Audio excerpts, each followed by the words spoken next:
বছরের পর বছর যারা বাংলায় রয়েছে, অমর্ত্য সেনকে নোটিশ পাঠিয়েছে এই বিজেপি। আজকে রবীন্দ্রনাথ ঠাকুর বেঁচে থাকলে নোটিশ পাঠাতো, স্বামী বিবেকানন্দ বেঁচে থাকলে নোটিশ পাঠাতো, এমনকি মা দুর্গা, কার্তিক, লক্ষ্মী, গণেশ। এই মাটিতে মিটিং মানে বালি কেন্দ্রে তৃণমূল কংগ্রেসের জয় সুনিশ্চিত এবং অনিবার্য। এই মাটি আমাদের জন্য অত্যন্ত শুভ এবং পয়া। আমি বালির জনতা, গণদেবতা, জনতা জনার্দনকে আমার কৃতজ্ঞতা জানাই। আপনারা যারা রয়েছেন, আপনাদের ভালোবাসা আস্থার কারণ।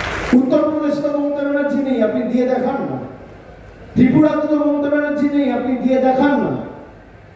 বিহারে তো মমতা ব্যানার্জি নেই, আপনি দিয়ে দেখান। উড়িষ্যায় মমতা ব্যানার্জি নেই, দিয়ে দেখান। দিল্লিতে প্রধানমন্ত্রী বলেছিল আমরা ক্ষমতায় এলে 15 দিনে লক্ষ্মীর ভান্ডার দেবো, 14 মাস হয়ে গেছে, কেউ 25 পয়সা পায়নি। এই হচ্ছে বিজেপি। বিজেপির গ্যারেন্টি মানে জিরো ওয়ারেন্টি, আর তৃণমূল কংগ্রেসের গ্যারেন্টি মানে লাইফ টাইম ওয়ারেন্টি। আপনার আস্থা কোথায়, সিদ্ধান্ত আপনার। গ্যারেন্টি দেবে যে আমাদের মাতৃভাষা বোঝে না, যেখান থেকে বক্তব্য রাখছে পিছনে কি লেখা আছে একটা শব্দ করতে পারবে না, বাংলায় কথা বলতে পারে না, বাংলা লিখতে পারে না, বাংলা পড়তে পারে না, যে আমাদের মাতৃভাষা মনের ভাষা জানে না, সে আমাদের গ্যারেন্টি দেবে প্রার্থীকে। এখানে আপনার যদি ক্ষমতা থাকে, প্রচার যখন করতে যাবেন, তৃণমূল কংগ্রেস উন্নয়নের পাঁচালি করে বাড়ির প্রত্যেকটা পরিবারের হাতে আমাদের সরকারের 15 বছরের রিপোর্ট কার্ড তুলে দিয়েছে। আগামী 3 দিন প্রচার রয়েছে আজকে নিয়ে। আপনার ক্ষমতা থাকলে একটা মাঠ বেছে নিন, একটা মঞ্চ বাঁধুন, একটা সময় ঠিক করুন, আমি আসবো, একদিকে আপনি থাকুন। দীর্ঘদিন বালির দাবি, এখানে একটা আইনি জট, প্রশাসনিক জটের কারণে, এবং সেখানে রাজ্যপালের কি ভূমিকা ছিল আপনারা জানেন। বালি পুরসভা নির্বাচন আটকে রয়েছে। আমি দায়িত্ব নিয়ে বলছি, নির্বাচন হয়ে যাবে বিধানসভা 6 মাসের মধ্যে, এখানে পুরসভা নির্বাচন হবে। বছরের পর বছর আমার মা, আমার বাবা, আমার ঠাকুরদা, ঠাকুরমা, দাদু, দিদা, তার মা, তার বাবা, যারা বছরের পর বছর ধরে বাংলায়, কেউ 100 বছর, কেউ 200 বছর, কেউ 300 বছর, সব নথি থাকার পরও তাদের নাম বাদ দিয়ে দেওয়া হয়েছে। আগে মানুষ ভোট দিয়ে সরকার নির্বাচিত করত, এখন নরেন্দ্র মোদী ঠিক করে দিচ্ছে ভোটকে দেবে। কোন জায়গায় দেশটাকে নিয়ে গেছে?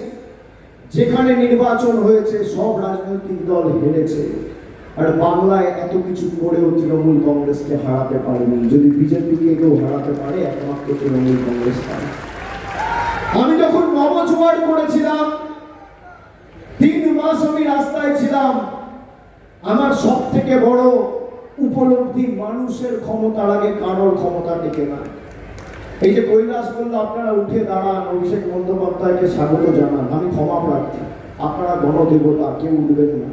আপনারা চেয়েছেন বলে আমরা এমপি হয়েছি, কেউ এমএলএ হয়েছে।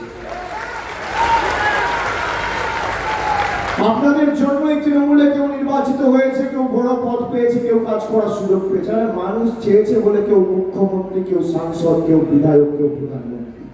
যেদিন মানুষ চাইবে না নরেন্দ্র মোদীর ঔদ্ধত্য, দম্ভ, অহংকার ভেঙে চূর্ণ বিচূর্ণ করতে 5 মিনিটের বেশি সময় লাগবে না।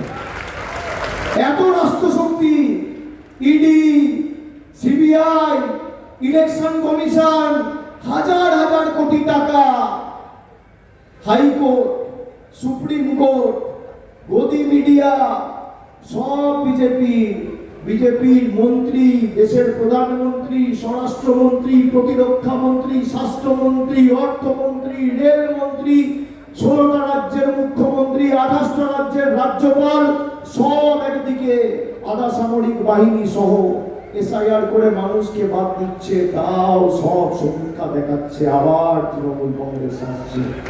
যতই করো মামলা, আবার জিতবে। মানুষের ক্ষমতার কাছে কারোর ক্ষমতা টেকে না।